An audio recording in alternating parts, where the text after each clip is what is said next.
East Richmond Heights. So we're glad you've joined us. So let's just get started. Okay, thank you, Genevieve. And welcome everyone to the Neighborhood Emergency Radio Messaging class. This is a basic class for neighborhoods and neighborhood field teams and team leaders at the Neighborhood Incident Command Post. It's designed to help us compose, send, and receive and handle emergency messages. Although this isn't a CERT class, it's the way we handle messages in our neighborhood in Richmond, California. It describes what we learned from the REACT training that was given to us by the Richmond Fire Department and was focused on a response to the large earthquake that we're expecting here soon. Some of this information could be applied to other types of disasters, so feel free to use anything here to adapt to your situation, your CERT group, your community, or anyone else as you see fit. And I'll pause at the beginning of each slide to give you time to read before I talk.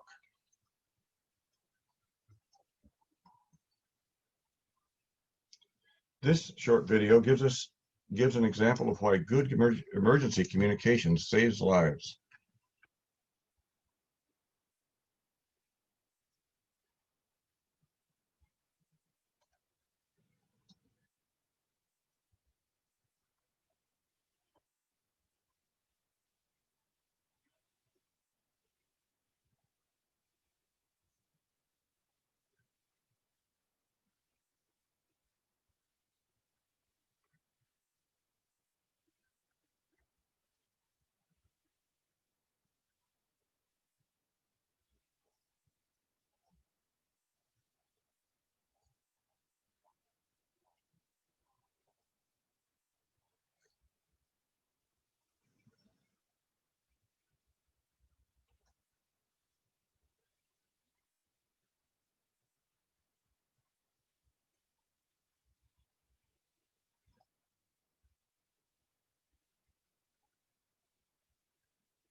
National agencies such as FEMA recognize the importance of ham, or what they call amateur radio use, for emergency communications during disasters.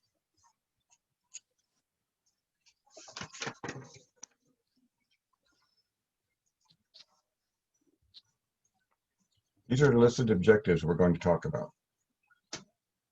Although the video was in reference to the Katrina hurricane, we'll experience many of the same issues after an earthquake. We need to develop a good response method to the earthquake by composing and sending clear and accurate messages on our radios.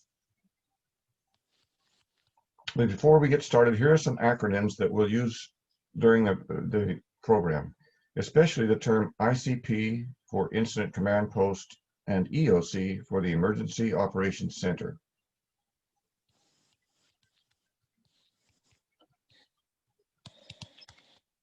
Every neighborhood should have a pre-designed meeting place in their neighborhood after a disaster. We call these places the Neighborhood Incident Command Post, or ICP. This is the place where everyone meets right after a disaster to make decisions. An incident command post should be staffed at least by one radio operator, an incident commander, and a scribe, minimal. The incident commander makes decisions at the neighborhood level and coordinates field teams, and when required, asks help from the city EOC, and the radio operator at the incident command post controls the flow of traffic on the radio there. and the scribe records all the messages. Just remember, though, this will be an ongoing situation of intense activity that will last for several days, and the incident command post will need as many personnel as possible to work in these roles and to provide backup. That'll depend on the number of trained people available and the size of your individual neighborhood.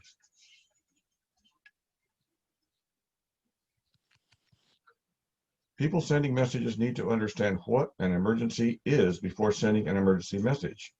Not every situation is an emergency. As an example, ask yourself if these situations would require an emergency message. What about a fire?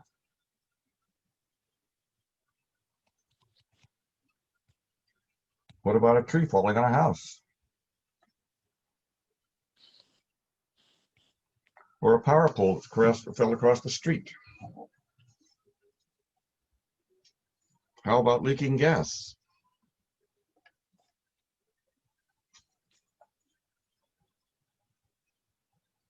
These decisions need to be made at the neighborhood field teams when first responding to the earthquake. And here's an illustration of how the messages flow. The field teams call on the messages to the incident command post where the decisions are made. If it's an emergency the ICP can't handle, the emergency is sent to the radio operator at the city EOC.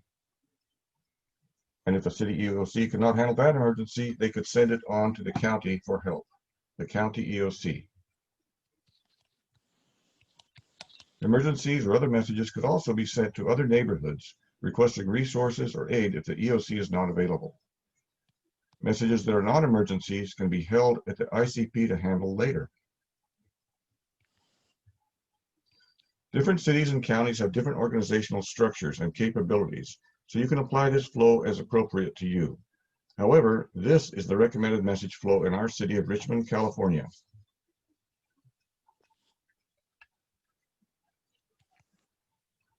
There are 3 tiers or levels of response.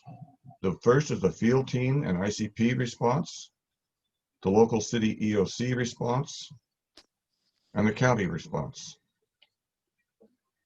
The neighborhood field teams report all the situations to the incident command post that they feel necessary. If the teams need help, the neighborhood incident commander determines whether the incident command post can respond to them or if the messages need to be relayed on to the city EOC.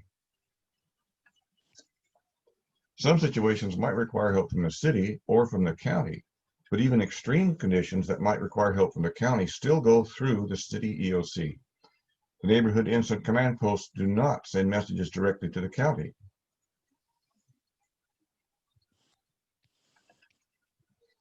In this first level, the CERT and neighborhood field teams is the CERT and neighborhood field teams response, and these are examples of situations the field teams could handle.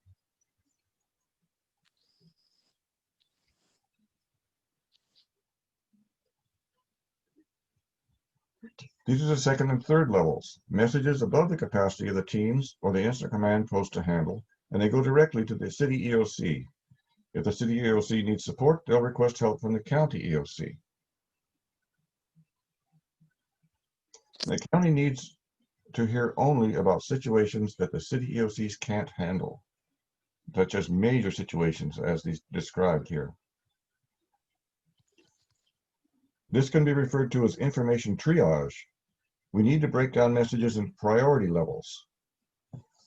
The categories of emergency, priority, welfare, or routine can be noted as E, P, W, or R at the top of the message.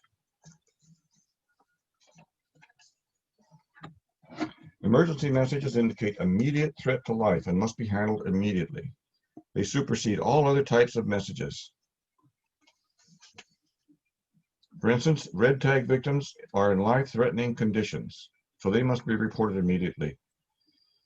Try to imagine emergency situations that might exist in your neighborhood after an earthquake.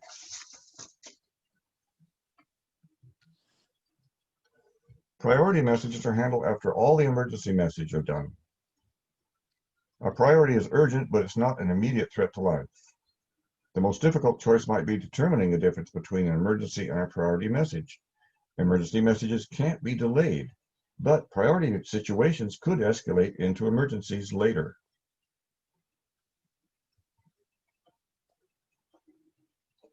Health and welfare messages are ongoing and less urgent, and they're sent after all the priority messages and emergency messages are handled.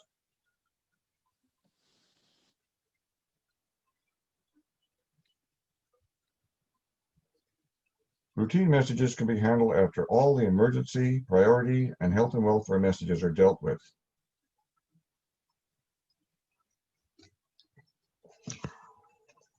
Okay, so now we're going to talk about handling messages and using forms at the Neighborhood Incident Command Post. So here's another way of looking at the flow of an emergency message. The field team sends an emergency message to the ICP. The radio operator at the ICP receives and records the message and hands it over to the incident commander for a decision. The commander decides if the ICP can handle the situation, and if yes, the incident commander gives the radio operator a message to relay back to the team. But if the ICP cannot handle the situation, the commander sends a message to the city EOC, and if the city EOC cannot handle that emergency, they could send a message to the county.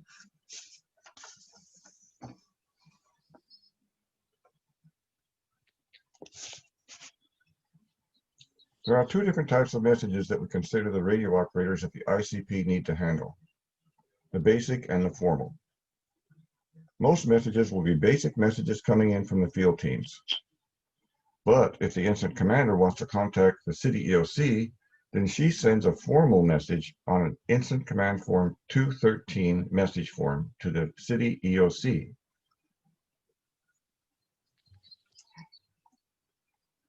This chart shows what different radios and forms are used. Teams use FRS radios and should write their messages on notepads before transmitting from the Incident Command Post. The Incident Command Post receives these messages by FRS radio and records them on a basic message pad. But messages sent to the EOC are on a formal 213 form sent by ham radio. And if the city needs to send a message to the county EOC, it is also sent on a 213 form by ham radio. Inter-neighborhood messages from the Incident Command Post could be sent by FRS or GMRS radios to other neighborhoods.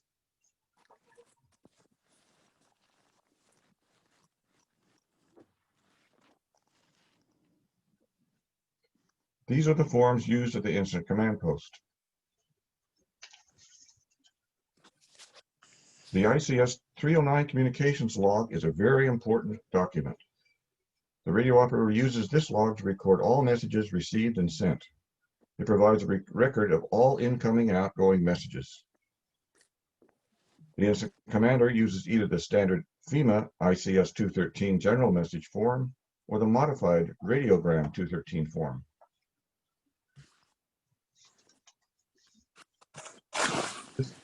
This is the FEMA ICS 213 general message form. It's the standard form that we use in Richmond, California, and that the city EOC and the county EOC use.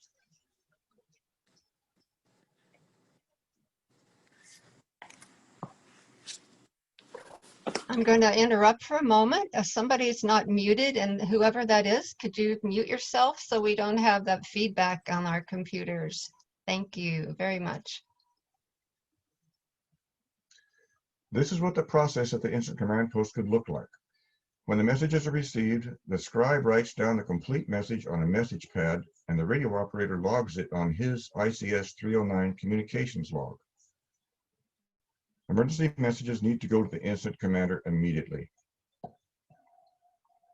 The incident commander should be in the same location or near the radio operator. If they're in different locations, a runner would be needed to deliver messages. If the incident commander needs to contact the city EOC, she writes it on a 213 form and it's delivered back to the radio operator to transmit.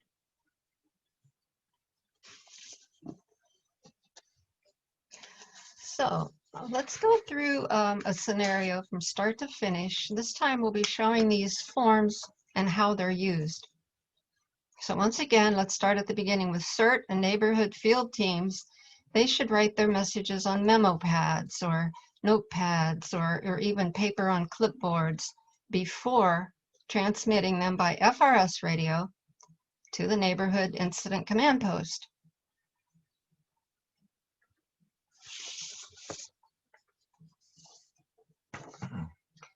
The radio operator at the incident command post records a message by FRS radio from the field team and records it on a 309 form. But the scribe records it on a basic message pad. In our neighborhood, we use a full message pad like this. This is an inter-office message, but you could use any type or form of paper that works for you. The essential information just needs to be there. The to and the from, the date and the time, the message number, the message, and the initials of the scribe. Then this message is sent and handled to the IC, incident commander. Notice that we've got message 1 on this form. We'll be referring back to this a lot in the next few slides. This is the first time a message is numbered.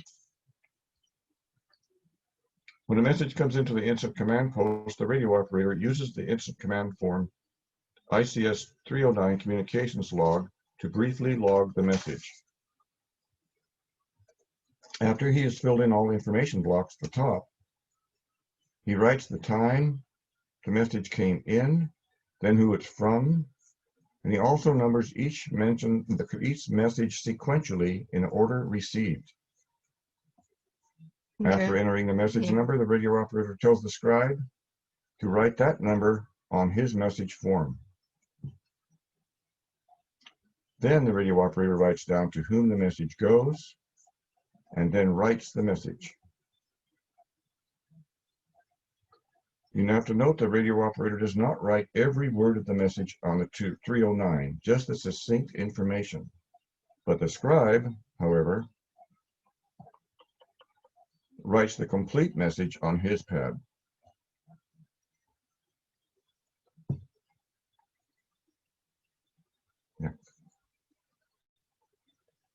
This is the standard ICS 213 general message form. And this is a message to the city EOC from the Amador Incident Command Post. The Incident Command fills in the subject, writes the message, and adds the date and time. She then adds her message number and time of origin. The time of origin is the time the message first arrived by radio at the Incident Command Post, and it's the same time that was written on the basic message pad originally. These times and numbers help keep track of the messages. When the radio operator receives a message back from the EOC to send out, he notes it on a communications log and enters the incident commander's message number. In this case, it's the first message the incident command has sent.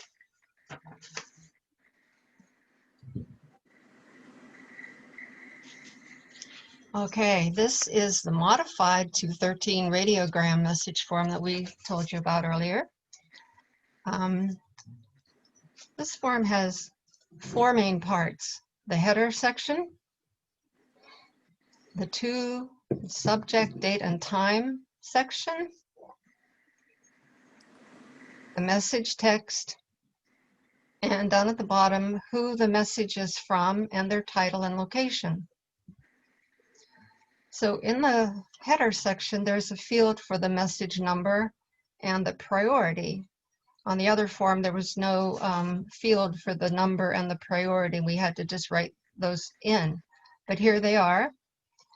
And it also has the priority is either EPW or R, emergency, priority, welfare, or routine. And it also includes a field for word count, which helps the person receiving the message know that she received each and every word, because at the end of each message line, after 5 words, there is a count. So if you're the person receiving the message, you can instantly see that the 15 words in the message agree with the word count of 15, so you know you have the complete message. So there's some things to think about when you're using this form. The sender transmits a message in field order, starting with the header information, and the person receiving records the information in the same field order. So that means the sender and receiver need to use the same form, or at least be familiar with the order of the fields on the form. And another important thing about this is in the message field, the sender says 5 words at a time and then pauses. And pausing gives time for the receiver to say, go ahead, go faster, go slower. And this just shows what we just talked about. Again, it takes practice by both the sender and the receiver to do this efficiently, but there are weekly and monthly opportunities for practice, and we'll give you those resources at the end. And now we are going to talk about communicating and composing messages by the field teams and the incident command post. When you're using your radios from the field, try to adhere to a consistent protocol. Remember the ABCs and write down your message before you speak. Keep your messages short. Use brief, clear language that's understandable to all or anybody who may be listening. Don't use any 10 codes or 11 codes. Don't use jargon or slang. You're conveying important information to people you might not know. It's best to write down your message before you say it. That way it's easier to send and more accurate, especially if you have to repeat it. If someone asks you to repeat a message, you shouldn't say it in different words. Remember, someone is trying to write it down. You want to repeat the same message you originally sent. These are the 4 minimum requirements needed when sending a message: who you are calling, who you are, where you are, and what you want or need. And when giving a message, speak slowly and pause after about every 5 words so that the person receiving can write it down.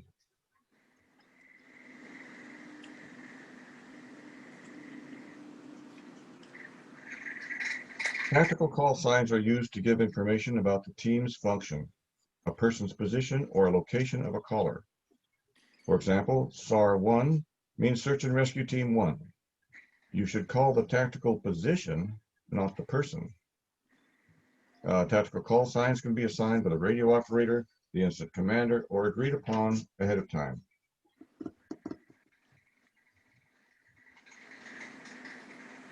Okay, now here's an example of a lengthy message reduced to the essential information. This is what you should try to do. Keep it short. Again, we want to keep messages brief, but convey the most important information. You could also describe any action you've taken or if you request aid.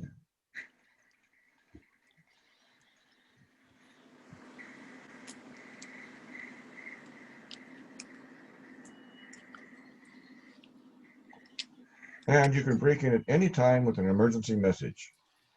You could say emergency or break. However, if the radio operator is already taking an emergency message, he may ask you to stand by and he will take your message next. If an emergency message interrupts your non-emergency message, you must yield the radio use to the emergency message.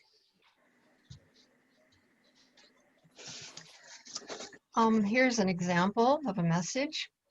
Go ahead and read the message that Team 1 sends to the command post. And remember that the scribe at the incident command post, the scribe is writing down the message word for word without editing the message. Now, here's what the radio operator says. Well, you note here that the radio operator gets the essence of the message and repeats it back to the field team for confirmation. Somebody needs, I don't know who it is.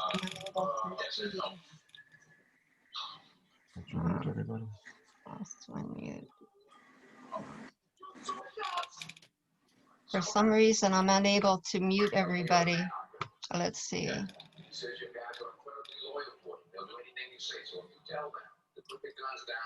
It's the host. Please stand by. Oh.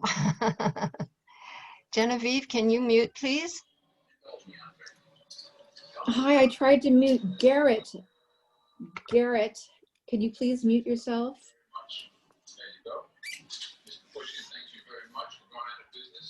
I think it's Diane Richwine. No. It's not me. Garrett is not muted. There we go. Okay, let's continue. Okay, I'll just repeat the last Yeah, part. I'll please. just say that remember that the radio operator gets the essence of the message and repeats it back to the field team for confirmation. Later, the incident commander sends the message to the field team, and they can respond back. And here's what the whole conversation can look like.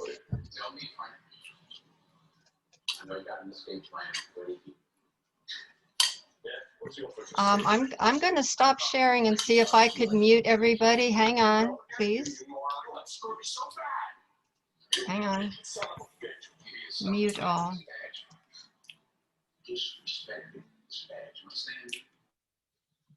Okay. And I'm sorry about that. We'll reshare.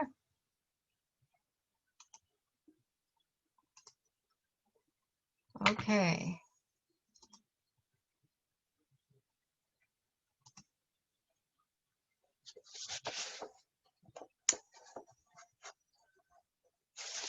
Ready? Okay, we're going to talk now about sorting and tracking messages at the Neighborhood Incident Command Post. When the radio operator's scribe writes down an incoming message on his message pad, it goes into the inbox. A runner or volunteer has to take the message out of this box and give them to the incident commander. However, if any emergency message come in, they need to be taken to the incident commander immediately.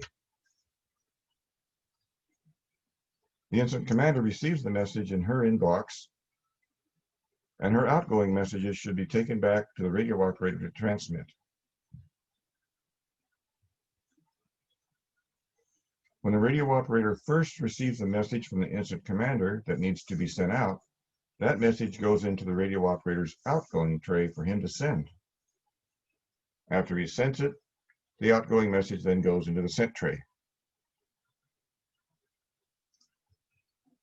The incident commander should keep record of all the messages transmitted, even if they're not transmitted. All messages should include critical information such as to and from, the date and the time, the message number, so that the messages can be tracked.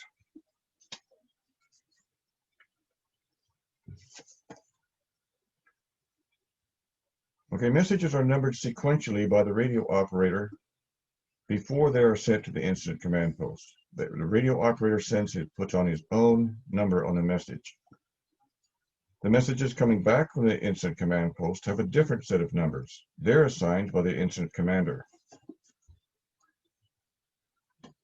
Messages coming into the incident command post are assigned a number by the radio operator, like this example.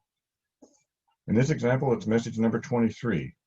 They're recorded by the radio operator on the 309 communications form and by the scribe on a basic message pad. Then message number 23 goes to the incident command. If the incident commander writes a message to be sent out, she numbers it with her own message sequence. In this case, message number 4. And message number 4 goes back to the radio operator, and he logs message number 4 on a communications log before sending.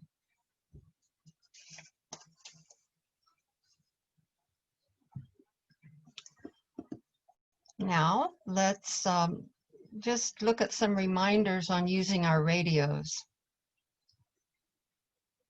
If you haven't had already experience with radios, I suggest taking a radio practice class.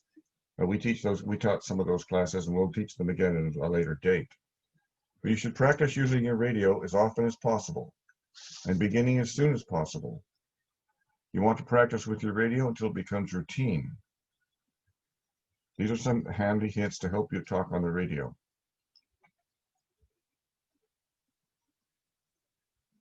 These are common radio code words to use that shorten your radio messages, and they're used consistently by most radio operators.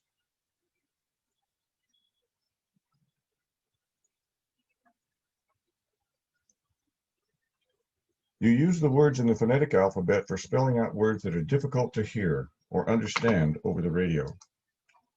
Ham radio operators are often requested to use the phonetic alphabet to identify their call signs. For instance, my ham radio call sign is KJ6AAT, and so I would say and spell out Kilo, Juliet, 6, Alpha, Alpha, Tango.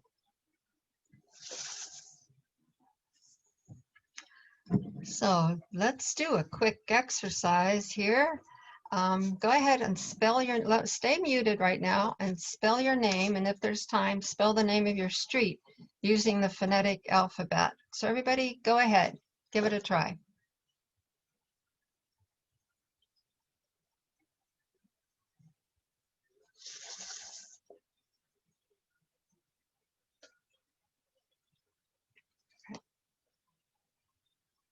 So how'd you do?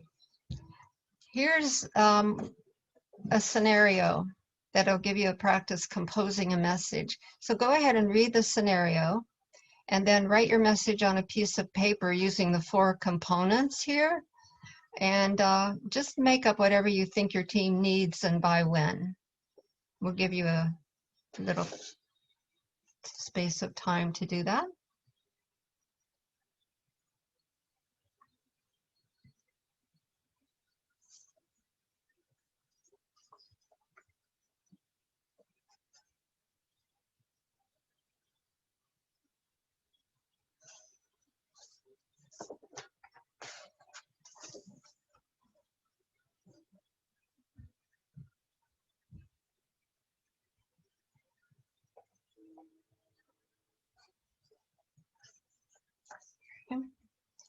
So how'd you do? Does your message include who you're calling, who you are? Does it include the situation and where you are? And what you need and by when? Did you get them all? I see some nodding heads. Great. Here's another exercise. This time, go ahead and read the scenario and write the message that you'll call into the incident command post. But this time, I'm not giving you the 4 prompts. Go ahead.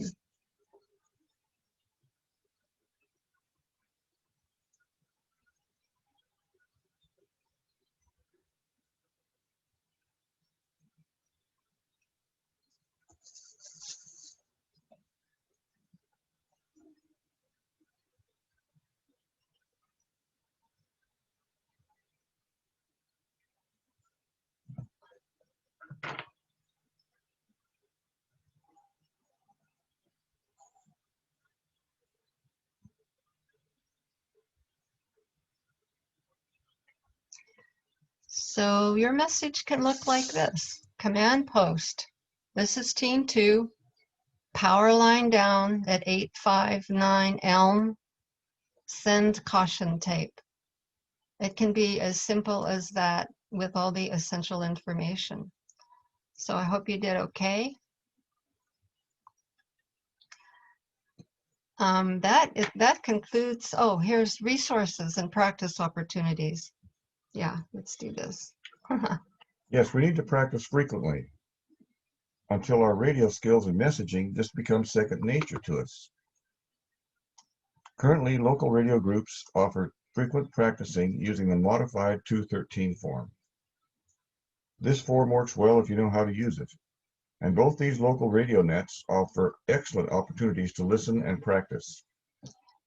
And unfortunately, we have some people like in LA and at a distance. These are local Bay Area nets. The Caro Echo Club is Kensington, El Cerrito, and they give excellent training. And the first Wednesday, West Contra Costa Emergency Communications GMRS FRS training net meets every month at 11 a.m. on channel 19 on your GMRS or FRS. So there are 2 websites here that you can go to for more information. And again, you don't have to write these down because in chat, you will give, you'll see that that you will be getting the PowerPoint. So don't worry about writing these down. These are 4 local nets that are on the first Wednesday of every month. The top one is a ham radio net, and the others are for GMRS or FRS radios.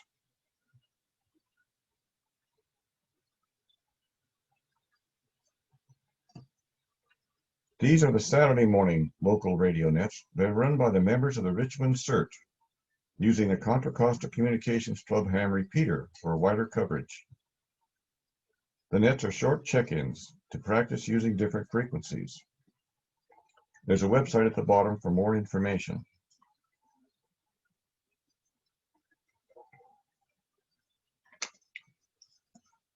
There's a drill called a set, and the next set, which stands for Simulated Emergency Test, is coming up soon on Saturday, October 24th, 2020, beginning at 10 a.m. on ham radio frequency, local frequency 146.415 simplex.